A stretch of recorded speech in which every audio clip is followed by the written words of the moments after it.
Assalamualaikum warahmatullahi wabarakatuh. Alhamdulillah rabbil alamin, wassalatu wassalamu ala asyrafil anbiya wal mursalin wa ala alihi wa sahbihi ajma'in.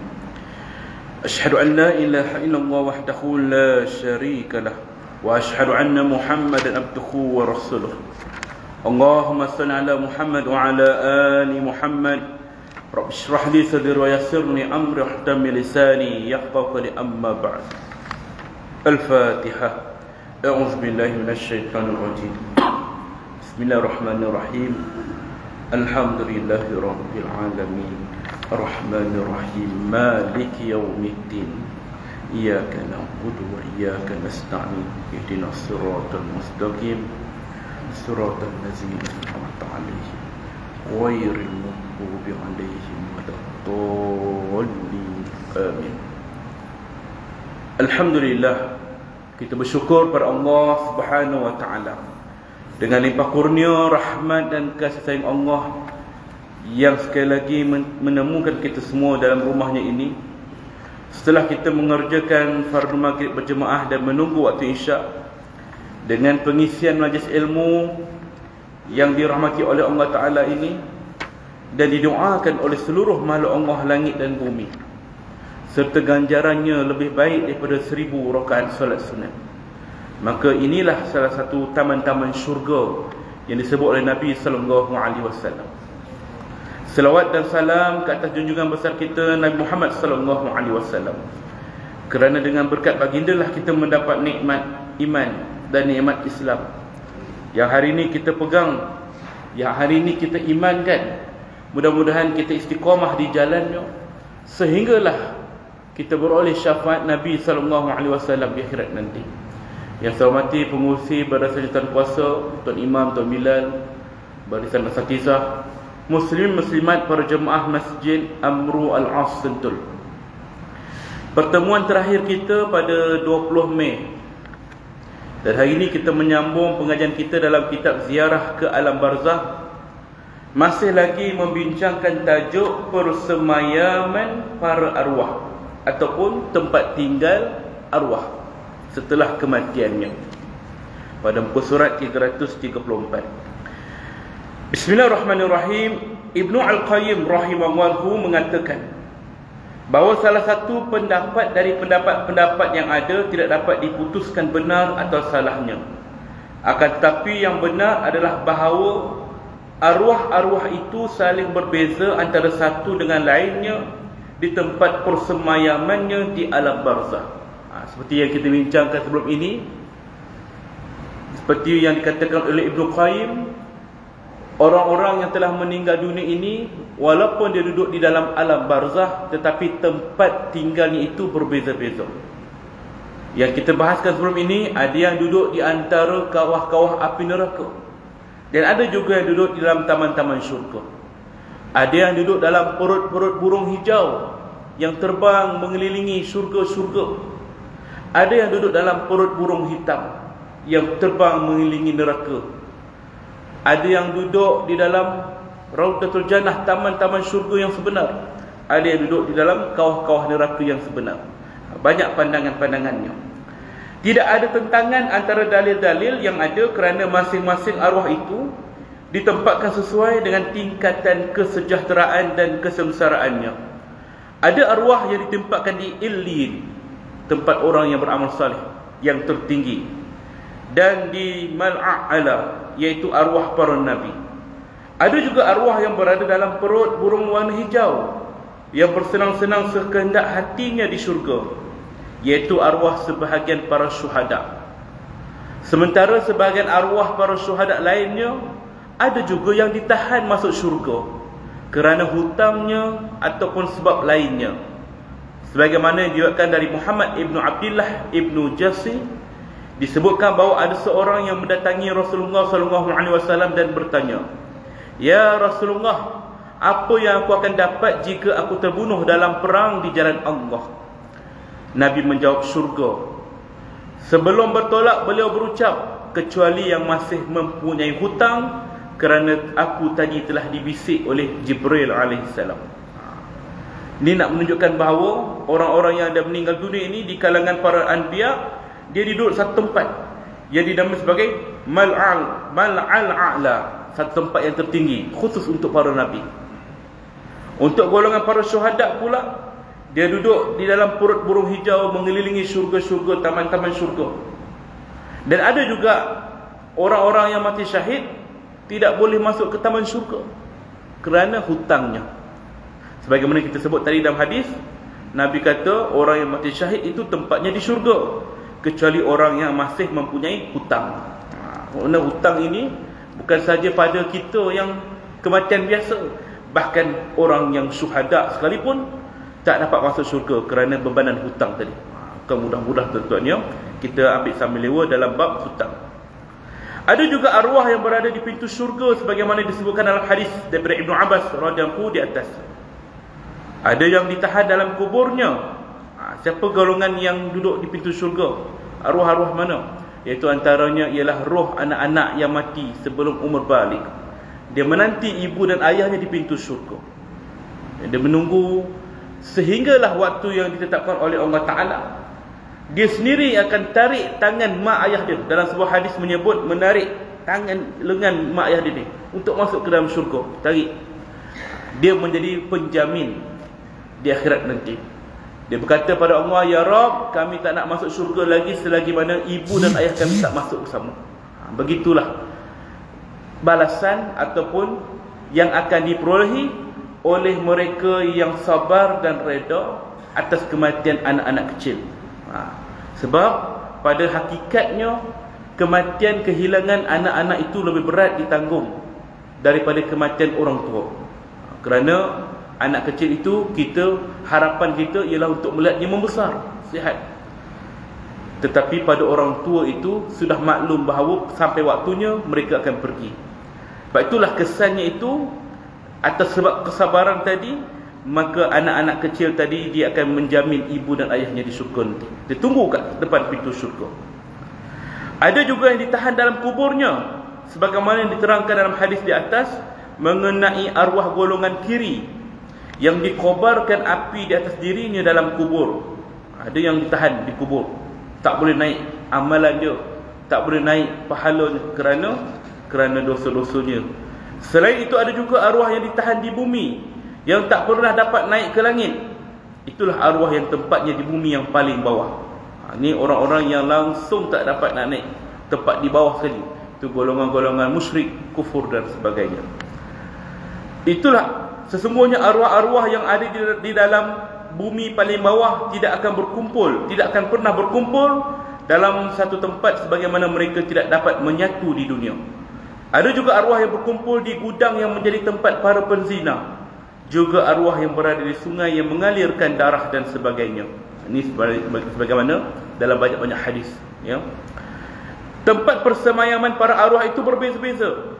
Berbeza antara arwah yang sejahtera dengan yang sengsara, kerana mereka tidak akan pernah ditempatkan dalam satu tempat yang sama. Masing-masing bergantung pada keadaannya. Masing-masing juga mempunyai hubungan dengan jasadnya di dalam kubur untuk merasa nikmat ataupun azab yang telah ditetapkan baginya. Demikianlah penjelasan Imam Ibnu Al-Qayyim rahimahullahu anhu. Maknanya walaupun berbeza-beza tempat, ada yang di dalam syurga, ada di depan pintu syurga, ada yang di dalam neraka, ada yang di dalam di dalam tanah di bawah perut bumi, ada dalam perut burung hijau dan sebagainya. Tetapi roh-roh ini tetap mempunyai hubungan dengan jasadnya di kubur. Maksudnya bagaimana? Dia akan merasai sama ada nikmat ataupun azab kubur itu sendiri. Dia akan rasa. Macam mana juga, begitu juga dalam hal kita memberi salam pada ahli kubur. Bagaimana banyak hadis menyebut, kalau kita melintasi kubur, maka ucaplah salam. Sesungguhnya mereka yang mendengar, sama ada dekat ataupun jauh, sama ada kita kenal ataupun tak kenal, semuanya menjawab salam orang yang melalui kubur tadi. Semua jawab. Jadi kita memberi salam, mereka dengar, tapi mereka tak ada dalam kubur. Macam mana pula tadi? Itu yang kita katakan tadi, walaupun roh mereka berada di tempat lain, tetapi mereka tetap ada hubungan dengan jasadnya di dalam kubur. Bagaimana yang saya sentuhkan sebelum ini, seperti mana tamsilan ataupun kiasan kita. Kita ada di KL, kawan kita ada di Nun, jauh, London. Kita dekat sini, mereka kat sana, jauh dari sudut hubungan. Atau makna kata jasad kita dengan jasad dia jauh. Tapi masih tak kita boleh berhubung dengan dia? Boleh, melalui internet, melalui handphone dan sebagainya. Makna kata bahawa kalau teknologi manusia pun boleh merapatkan kita, menghubungkan kita, apatah lagi teknologi Allah Ta'ala boleh menghubungkan di antara alam dengan alam. Itu adalah takdir Allah. Bagaimana kita sentuhkan juga sebelum ini, bagaimana orang yang hidup di dunia ini, dia boleh bertemu dengan orang yang dah mati, yang telah mati lama. Bagaimana? Iaitulah pertemuan di antara roh dengan roh. Melalui mana? Melalui medan tidur, mimpi misalnya. Kan? Roh kita akan keluar ketika kita tidur. Kita akan menerawang pergi mana-mana. Dan ada ketikanya Allah izinkan roh orang mati bertemu dengan kita, roh orang hidup. Dan bila sampai waktu ketetapannya, roh orang mati akan kembali ke tempatnya, roh orang hidup akan kembali ke jasadnya. Itulah kata Allah Ta'ala kita ni. Ya, makna kata itu menunjukkan bahawa roh itu dia berbeza-beza tempat dan ikut takdir Allah kat mana mereka nak pergi. Al-Qurtubi rahimahullah mengatakan hadis-hadis di atas menunjukkan bahawa arwah para syuhada itu secara khusus berada dalam syurga. Selain para syuhada, ada yang berada di langit, ada yang juga berada di dasar kubur. Bahkan dikatakan dalam sebuah hadis bahawa arwah-arwah itu saling berziarah ke kuburnya pada setiap malam Jumaat. Ini juga dalam sebuah hadis, ada hadis menyebut. Al-Qurtubi rahimahullah mengatakan juga ada juga sebahagian arwah para syuhada berada di luar syurga, sebagaimana hadis yang kita bacakan tadi, riwayat Ibnu Abbas radhiyallahu anhu tadi, iaitu berada di sungai yang bersinar di hadapan pintu syurga. Ditahannya arwah mereka itu disebabkan oleh hutangnya ataupun ada hak-hak orang lain yang belum dipenuhinya. Inilah yang perlu kita tekankan, ya. Sebelum kita mati, pastikan hak-hak orang lain semuanya dah clear. Bukan hak Allah Ta'ala saja, hak kita dengan manusia. Kembalikan boleh apa yang bukan hak kita, kan? Dapatkan keredaan manusia. Kalau kita ada buat salah, kita minta maaf. Kalau ada orang buat salah pada kita, kita maafkan. Maka selesaikan segala urusan sebelum kita pindah ke alam sada, ya. Mengenai hal ini ada sebuah hadis riwayat Abu Musa radhiyallahu bahawa Rasulullah sallallahu alaihi wasallam pernah bersabda, sesungguhnya sebesar-besar dosa di sisi Allah yang menghalangi seorang hamba bertemu dengannya setelah dosa-dosa besar yang dilarang olehnya adalah jika ada seseorang yang meninggal dunia sedangkan dia masih mempunyai hutang dan dia tidak meninggalkan gantinya. Ini kata Nabi, dosa-dosa, satu dosa yang paling besar selepas dosa-dosa besar. Makna kata dosa besar itu ialah dosa kita dengan Allah. Orang yang berzina, orang yang maksiat, orang yang tinggal solat, orang yang tak bayar zakat, itu semua kategori dosa-dosa besar. Setelah kategori dosa besar dengan Allah Ta'ala itu, ada satu dosa yang mana dosa besar yang menyebabkan kita tak boleh berjumpa dengan Allah. Tapi bukan kita berdosa dengan Allah, tapi berdosa kerana hak kita dengan manusia belum selesai. Hutang tadi. Antara sebab tak dapat berjumpa dengan Allah Subhanahu Wa Ta'ala. Hadis di atas juga diriwayatkan oleh Abu Daud radhiyallahu. Dia berkata, sebagian ulama ada berpandangan bahawa seluruh arwah orang-orang mukmin itu dia berada dalam syurga ma'wa, satu tempat tinggal. Kerana di sana seluruh arwah mereka menetap, iaitu berada di bawah arasy Allah. Tempat mereka bersenang lenang dengan kenikmatan yang diperolehi dan menikmati bau harum yang ada di sana. Namun demikian yang lebih tepat adalah pandangan pertama tadi. Mana kata dia ditinggalkan. Orang-orang yang mati tidak menyelesaikan hutangnya di dunia, maka dia akan diasingkan daripada duduk di syurga ma'wah, walaupun dia orang mukmin. Amal banyak sekalipun ditangguhkan daripada masuk ke syurga. Dalam fatwa Ibn Hajar rahimahullah mengatakan, arwah orang-orang mukmin itu berada di Illiyin, sedangkan arwah orang-orang kafir berada di Sijjin, satu lebah di neraka, As-Sijjin. Setiap roh mempunyai hubungan maknawi dengan jasadnya masing-masing, suatu hubungan yang tidak menyerupai hubungan yang ada dalam kehidupan dunia. Makna kata roh ini dia ada hubungan maknawi, hakikat di antara roh dengan jasadnya, iaitu hubungan yang tak sama macam hubungan roh kita sekarang ni dalam jasad kita. Dia lain. Tetapi lebih dekat dengan keadaan orang yang sedang tidur, meski hubungan itu lebih dari sekadar keadaan orang yang sedang tidur. Kita tidur, jasad kita tidur, kita masih bernafas, maksudnya masih ada roh. Tetapi ketika kita tidur, roh kita sedang menerawang ke tempat lain.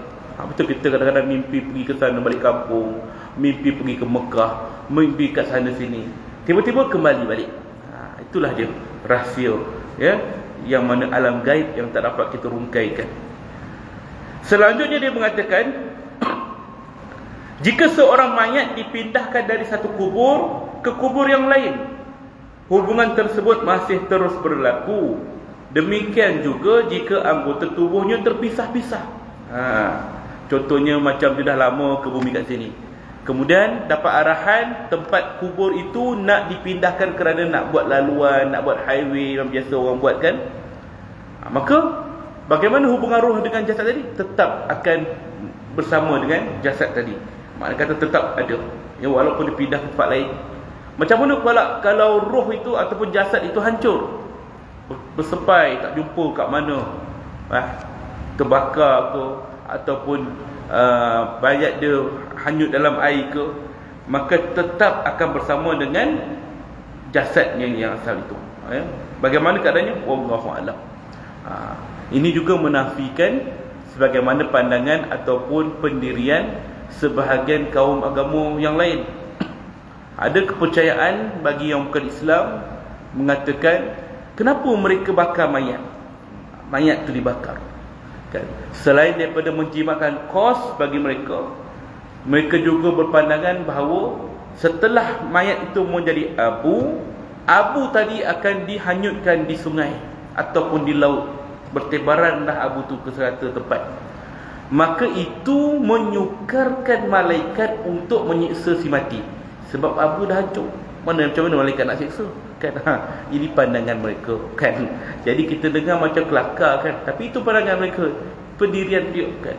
Jadi pandangan kita ataupun keimanan kita, walaupun hancur terpisah-pisah, tetapi bagi roh itu tetap ada hubungannya dengan jasadnya. Bagaimana? Allahu a'lam.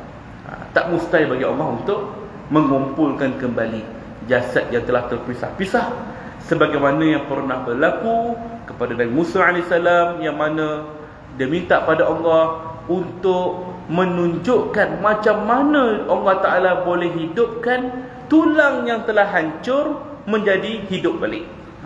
Bukan maksudnya dia nak pertikaikan kuasa Allah, tapi sebagai bukti, makna kata menambahkan keimanan dia, keyakinan dia pada Allah. Lalu Allah perintahkan apa? Ambil 4 ekor burung, hancurkan burung tu, makna kata dah sembelih dia, potong-potongkan, racik-racikkan badan dia, letak dekat tempat-tempat yang berbeza. Satu ke timur, satu ke barat, satu ke utara, satu ke selatan, di puncak-puncak bukit yang berbeza. Maka setelah selesai, panggil balik burung-burung tadi. Maka burung-burung tadi pun dihimpunkan balik. Walaupun jasadnya itu bertebaran, ada kepak dekat selatan, sebelah lagi dekat utara, kepalanya pula dekat timur. Makna kata semuanya bercantum balik menjadi sebagaimana asal, kerana inilah bukti kebesaran Allah Ta'ala. Ya, dia boleh jadikan kita daripada tak ada kepada ada. Kita ni asalnya tak ada. Sesuatu benda yang tak ada nak diwujudkan itu lebih susah. Dulu sebelum telefon ada, siapa yang cipta telefon? Kita belajar sejarah. Siapa cipta telefon? Oh, Alexander Graham Bell. Dia cipta telefon. Dulu orang tak pernah buat telefon, dia yang mula-mula buat telefon. Macam mana dia buat? Dia kata dia sambung wayar ni, sambung, jadi orang boleh dengar kan. Satu pegang kat tangan kanan, satu pegang kat telinga. Makna kata dulu daripada tak ada kepada ada susah. Kemudian sekarang ni telefon mudah orang buat kan. Barulah tahun lepas iPhone 14 dah keluar, dah iPhone 15. Tahun depan iPhone 16, 17. Makna kata dia akan lebih mudah. Sebab apa? Benda yang dah ada, nak evolusi, nak tambah baik, itu lebih mudah kerana dah ada. Jadi tidak mustahil juga bagi Allah menjadikan kita daripada tak ada kepada ada, kemudian dihancurkan kita, nak hidupkan balik. benda yang dah ada, maka lagilah tidak mustahil bagi Allah. Sebab dah ada dah, nak hidup balik je. Itulah kekuasaan Allah. Dia boleh ciptakan daripada tak ada kepada ada, maka tak mustahil daripada ada itu kepada ada balik. Ya. Baik. Lebih lanjut disebut, dengan demikian dapat dipadukan antara riwayat yang mengatakan bahawa arwah manusia itu berada di Illiyin atau Sijjin, sebagaimana yang dinukilkan Ibnu Abil Bir dari jumhur ulama bahawa arwah mereka berada dalam kubur. Dengan demikian arwah tersebut diizinkan untuk kembali ke tempatnya, baik di Illiyin maupun di Sijjin. Jika seorang mayat dipindahkan dari kubur ke kubur yang lain, hubungannya tetap masih terus berlaku. Demikian juga jika anggotanya tubuhnya terpisah-pisah. Ya. Hal ini sebagaimana diperkuatkan daripada riwayat Ibnu As-Sakir melalui Ibnu Ishaq radhiyallahu menerima hadis daripada Al-Husain Ibnu Ubaidillah yang bersumberkan daripada Ibnu Abbas radhiyallahu anhu, disebutkan bahawa Rasulullah SAW pernah bersabda setelah terbunuhnya Sayyidina Ja'far radhiyallahu anhu, aku pernah dibawa berjalan pada malam kematian Ja'far dengan diikuti oleh sejumlah malaikat. Dia mempunyai 2 sayap dan seluruh permukaan tubuhnya berlumuran darah. Mereka hendak menuju ke Bishah, satu tempat di Yaman. Ali bin Abi Talib sebagaimana dikemukakan oleh Ibnu Adi menunjukkan bahawa Rasulullah SAW pernah bersabda, aku melihat Ja'far radhiyallahu ditemani oleh beberapa malaikat menyampaikan berita gembira akan turunnya hujan kepada penduduk Bishah. Ini antara perkara-perkara yang menunjukkan bahawa orang-orang yang mati syahid, maka dia akan bersama dengan para malaikat di Illiyin. Siapa Sayyidina Ja'far radhiyallahu? Salah seorang syuhada, ya, yang terkorban ketika fisabilillah bersama Nabi sallallahu alaihi wasallam. Ya, yang mana kematian dia ini menyebabkan Nabi sallallahu alaihi wasallam meminta para jiran semua kata, masaklah untuk keluarga Ja'far, sesungguhnya mereka ini dalam keadaan sedih. Maka riwayat lain menyebut masaklah selama 3 hari untuk keluarga Ja'far, kerana ketika ini dia sedang bersedih. Ini adalah dalil ataupun salah satu kaedah kepada kita untuk mengikuti sunnah yang sebenarnya. Bagi orang yang kematian ahli keluarga, sepatutnya yang masak untuk keluarga ialah jiran tetangga ataupun keluarga-keluarga yang lain. Makna kata saudara mara dia, ya. Berbeza dengan amalan kita yang kadang-kadang bila meninggal kita lah yang masak untuk orang yang datang. Ya, benda ni mungkin menyukakan setengah keluarga. Namun demikian, bagi orang-orang yang memang kerja dia tukang masak, memang dia seronok nak masak untuk orang, tidak membebankan dia. Tak apalah, saya masak ini kerana saya nak sedekah untuk arwah abah saya, arwah mak saya. Dia sendiri yang nak buat, maka tidak ada paksaan bagi dia nak buat, silakan. Tapi kalau menetapkan bahawa okey, ni ayah awak baru meninggal, kita akan buat tali arwah 3 malam berturut-turut, jadi sediakanlah makanan untuk 50 orang, ya, hantar kat depan masjid tu, misal kata. Maka hal ini tidak patut berlaku, dan saya yakin tak berlaku pun dalam kalangan kita. Cuma benda ni perlu berhati-hati. Jika ada perkara ini berlaku, kita tinggalkan, ya. Kalau ada orang meninggal dunia, keluarga pakat-pakat yang pakat keluarga-keluarga besar lah, saudara lain ataupun jiran tetangga pergi kat keluarga dia, Kak, tak payah masak, ya. Tengah hari ni saya akan masak untuk keluarga akak sampai malam makan. Besok jiran belakang rumah kita dah setuju dah masak untuk akak. Lusa tu jiran dekat tepi tu nak masak untuk keluarga akak. Maknanya itu yang sunnahnya. Masaklah untuk keluarga Ja'far kerana mereka sedang berduka cita. Ini sunnah asal, ya. Baik. Macam mana pula kalau keluarga kata dia nak upah orang nak masak, dia tak masak pun, dia nak buat tahlil, dia upah orang, kan? Maka dalam hal ini, kalau dia mampu dan tidak ada kata wajib bagi dia pun, dia sendiri yang nak bersedekah, silakan. Tapi duit ataupun yang dia nak sumbang, nak beli makanan ke apa tu, mestilah duit daripada diri dia sendiri ataupun daripada sumbangan orang lain. Tak boleh guna duit arwah. Arwah abah dia tinggalkan duit tu, cuba tengok dalam bank dia tu, keluarkan 1000, kita buat tali arwah untuk dia juga. Tak boleh, kerana itu bukan hak dia lagi. dia ada hak-hak orang lain termasuk dalam golongan faraid. Jadi kita tak boleh nak sewenang-wenangnya guna duit arwah untuk buat tahlil arwah. Kalau duit tu yang orang kumpul dalam jak kan, dah menjadi kebiasaan pada kita, kalau orang meninggal dunia, dekat pintu masuk rumah tu mesti orang letak jak.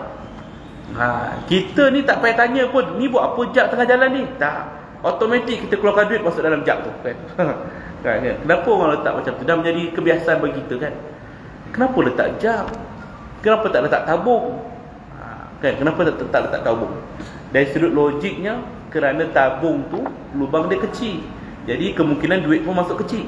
Kalau jak tu besar mulut dia, mudah-mudahan besar lah masuk kan. Maka duit tadi tu yang dalam jak tadi bukan hak arwah. Maksudnya itu adalah hak keluarga dia. Terpulanglah dia nak buat sedekah ke, nak buat makanan ke, nak buat apa-apa ke, tidak perlu kepada faraid. Jadi kita kena jelas dalam bab itu ya. Baik. Berbalik kepada tadi, Ibn Abbas radhiyallahu juga meriwayatkan Al-Hakim berkata, ketika Nabi SAW duduk dan Asma' binti Umais radhiyallahu anha berada bersama baginda, tiba-tiba baginda menjawab salam dan berkata, "Ya Asma', inilah Ja'far bersama Jibril dan Mikail. Mereka berjalan dan mengucapkan salam kepada kita. Ja'far memberitahu aku bahawa dia bertemu dengan orang-orang musyrik pada hari ini, dan itu dia menuturkan tubuhku ditikam sebanyak 73 kali tikaman dan pukulan. Lalu aku mengambil bendera dengan tangan kananku hingga tanganku tertebas pedang. Kemudian aku mengambil bendera itu dengan tangan kiri hingga tanganku pun diputuskan. Selanjutnya Allah memberikan ganti bagi kedua tanganku ini dengan 2 sayap yang dengannya aku terbang bersama Jibril dan Mikail. Aku dapat singgah di syurga dan memakan buah-buahannya sekehendak hatinya." Lalu Asma' radhiyallahu pun mengucapkan salam kepada Ja'far atas kebaikan yang didapat. Masya Allah ya, perjuangan Sayyidina Ja'far radhiyallahu as-syahid kan. Ketika dalam peperangan, tangan dia yang memegang bendera, dia ditugaskan pegang bendera, panji-panji Islam. Dalam peristiwa peperangan, kalau panji Islam tu jatuh, maknanya pihak tu kalah. Maka di situlah kekuatan dia. Dia pegang bagi semangat pada orang Islam lain. Tiba-tiba tangan dia kena potong. Dia sambut pula dengan tangan kiri bendera tu, kena potong, dua-dua belah lagi kena potong. Dan riwayat menyebut dia pegang pula dengan mulut dia, dan akhirnya dia ditikam dengan 73 kali bidasan pedang. Kena bunuh, habis badan dia.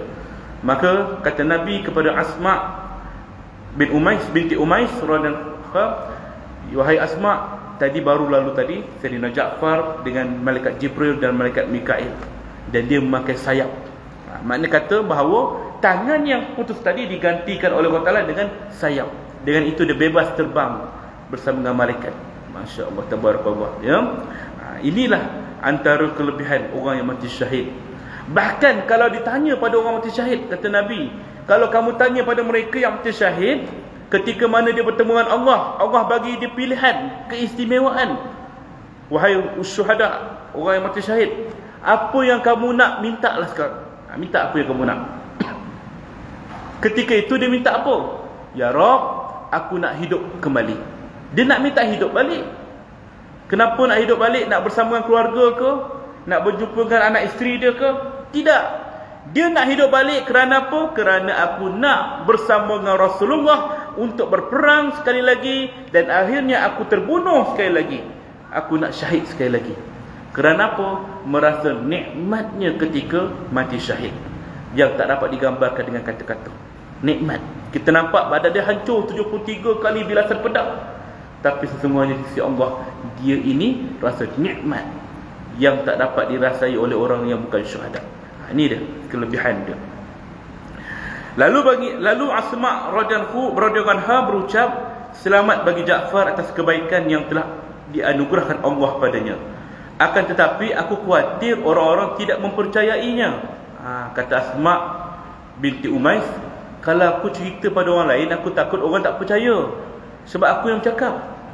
Maka Nabi SAW pun naik ke mimbar dan memberitahu kepada orang ramai. Nabi segera naik ke mimbar, mengucapkan pujian kepada Allah Ta'ala dan berkata, "Sesungguhnya Ja'far bin Abi Talib pernah berjalan bersama Jibril dan Mikail dia mempunyai 2 sayap yang diberikan Allah kepadanya sebagai ganti dari tangannya, dan dia mengucapkan salam kepadaku. Ini dia makna kata Nabi kata macam tu, semua orang pun percaya dan beriman. Itulah antara yang berlaku pada orang-orang yang mati syahid.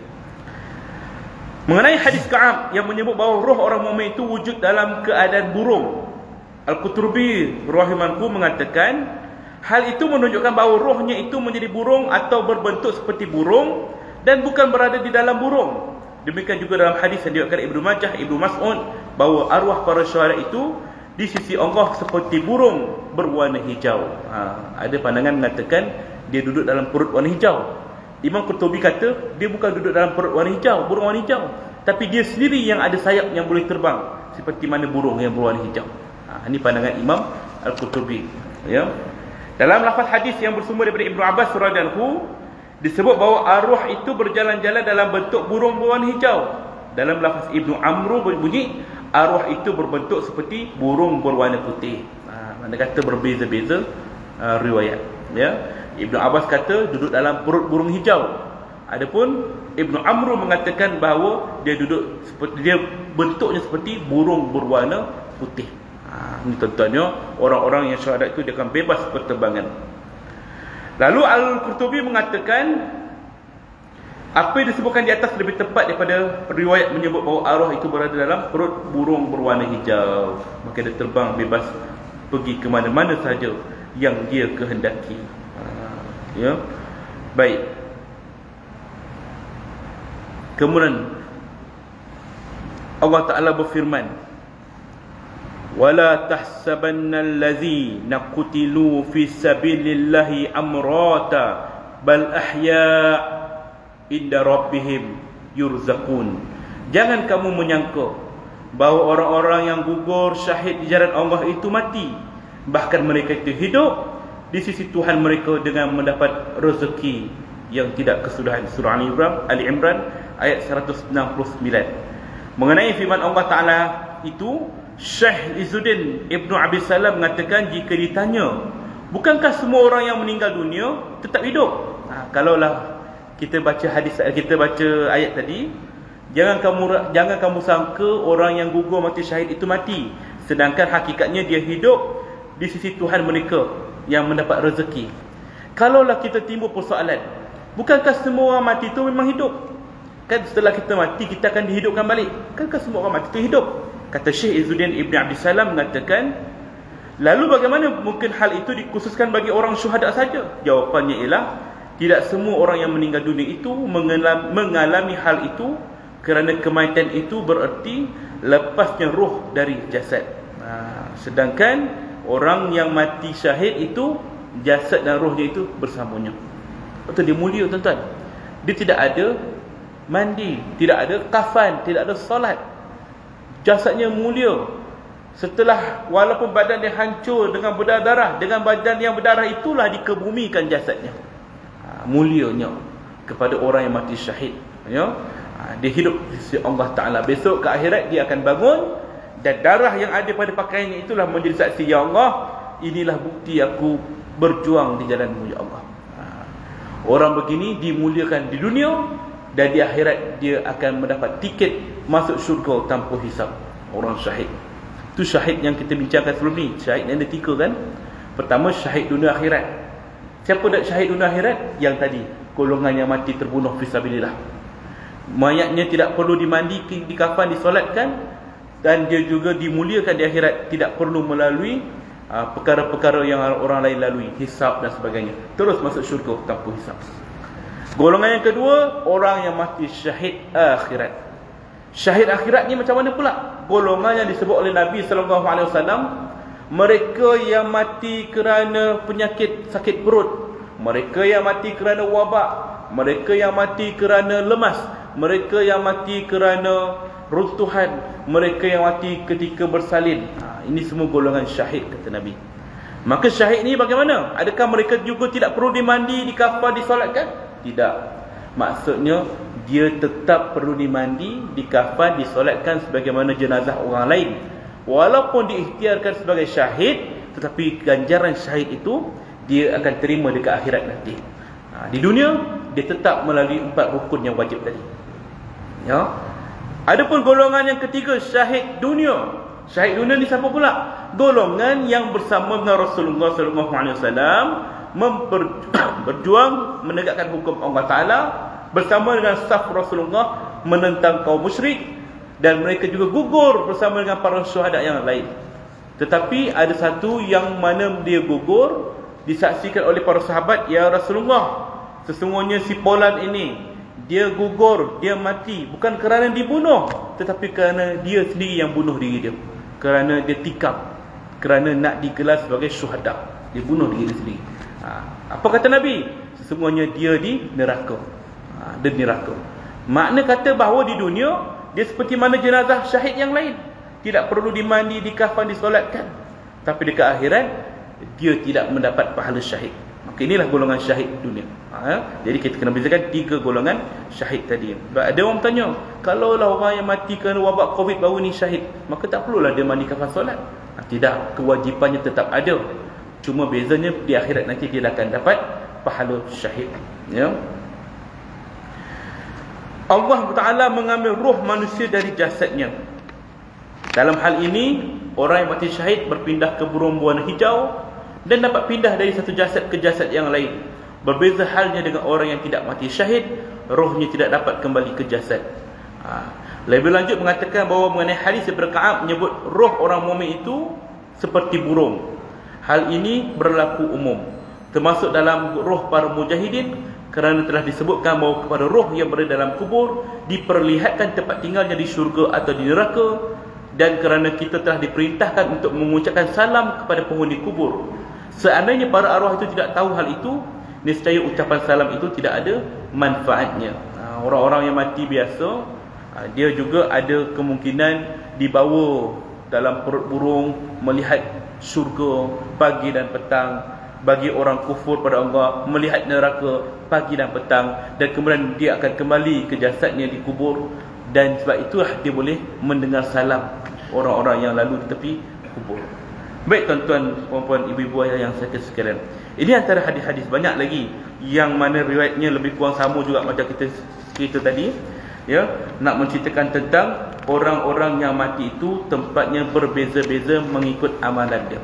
Kalau kita cerita tentang syurga, syurga itu sendiri ada 100 tingkatan. 100 tingkatan syurga. Kalau kita ni sebagai orang yang beriman, kita katakan dapat tingkat yang last sekali pun tak apalah, tingkat bawah sekali pun tak apalah, yang penting masuk syurga daripada masuk neraka. Ini kata-kata bagi kita yang tak pernah nampak syurga, yang hanya nak mengelakkan daripada masuk neraka. Maka memang kita pilih tak apalah, tingkat bawah pun tak apa, yang penting dapat syurga. Tapi bila kita ke akhirat nanti, di dalam syurga, di sanalah kita akan rasa cemburu melihat orang yang berada di tingkat-tingkat atas. Sebagaimana orang yang kata, tak apalah, kita duduk hidup sederhana pun tak apa kan. Kita hidup di rumah yang sederhana, kereta kita sederhana. Kadang-kadang kita melihat orang yang bawa kereta yang lebih cantik, kita pun rasa macam mana rasa naik kereta ni, macam mana rumah dia ni kan. Kita teringin tapi kita tak dapat kan. Orang-orang yang memang dah biasa dah duduk kereta yang cantik, yang mewah, dan juga dia duduk dalam rumah besar-besar, dia boleh tak pergi duduk kat rumah kecil, ataupun dia nak beli kereta yang kecil? Boleh, dia ada kemampuan. Tapi kita ni yang memang dah ada rumah yang biasa, kereta yang biasa, nak merasai seperti mana mereka merasa, tak boleh. Demikianlah ahli syurga. Orang-orang yang duduk di tingkat-tingkat atas, dia boleh akses tingkat yang bawah. Boleh tengok kan, nak jumpa orang ni, dia duduk tingkat 15, nak pergi jumpa kawan dia tingkat 13, tingkat 9, boleh. Tapi kawan dia nak naik ke atas, tak boleh. Kata Nabi SAW, di antara jarak syurga pertama dengan syurga kedua itu, umpama kamu dekat bumi melihat bintang kat langit, jauhnya ting bintang kelip-kelip. Itu dia tingkat yang kedua. Belum lagi tingkat yang ke-100. Siapa yang tingkat ke-100 tu? Tentulah golongan-golongan yang disebut para nabi, para rasul, para syuhada, orang-orang soleh, mereka yang terpilih oleh Allah Ta'ala. Boleh tak kita dapat tingkat yang ke-100 tu? Tak, mustahil. Ya, mintalah pada Allah Ta'ala. Minta. Kita ni malas nak minta. Mintalah. Memang Allah Ta'ala akan jawab. Wa qala rabbukum ud'uni astajib lakum. Kamu berdoa padaku, aku akan kabulkan. Maka apa salahnya kita berdoa? Ya Allah, masukkanlah aku ke dalam syurga-Mu yang tertinggi, ya Allah. Syurga yang didiami oleh para nabi, para rasul, para siddiqin, para syuhada dan orang-orang soleh. Mintalah, kan? Tapi dalam kita meminta tu kena sedar dirilah, layak ke kita duduk kat situ, kan? Jangan main minta je, kan? Sedar diri sikit. Amalan kita layak ke standing nak duduk dalam syurga bersama Nabi, berjiran dengan Nabi. Maka kita minta ini, kita kena sedar diri, ya Allah, walaupun kami sedar, ya Allah, amalan kami ni dengan mereka umpama debu je dekat kaki mereka tu, tak setanding. Amalan kita dengan para sahabat pun tak setanding, debu je dekat kaki mereka ni, sikit sangat. Tapi ya Allah, kami mengharapkan ganjaran syurga itu dengan gedung rahmat-Mu. Makna kata kita minta dengan rahmat Allah, maka mintalah. Terpulang pada Allah lah, Allah nak bagi kita tingkat berapa. Yang penting kita minta. Jangan langsung tak minta. Besok ke akhirat nanti dapat tingkat yang bawah. Ya Allah, aku nak minta yang atas. Dulu tak pernah minta pun, tak ada permohonan pun. Macam orang nak pergi haji. Saya nak pergi haji tahun ni. Tengok-tengok, awak tak pernah daftar haji pun, tak pernah mohon haji pun, macam mana nak pergi haji? Kalau kita ni dah pernah mohon, dah pernah daftar pergi haji, tapi tahun kita 2130, nak pergi haji, lambat lagi, dah meninggal agaknya baru pergi, kan? Maka kalaulah tabung haji tengok, oh dia ada dalam senarai daftar haji, maka ada kemungkinan dia boleh proses permohonan kita tu.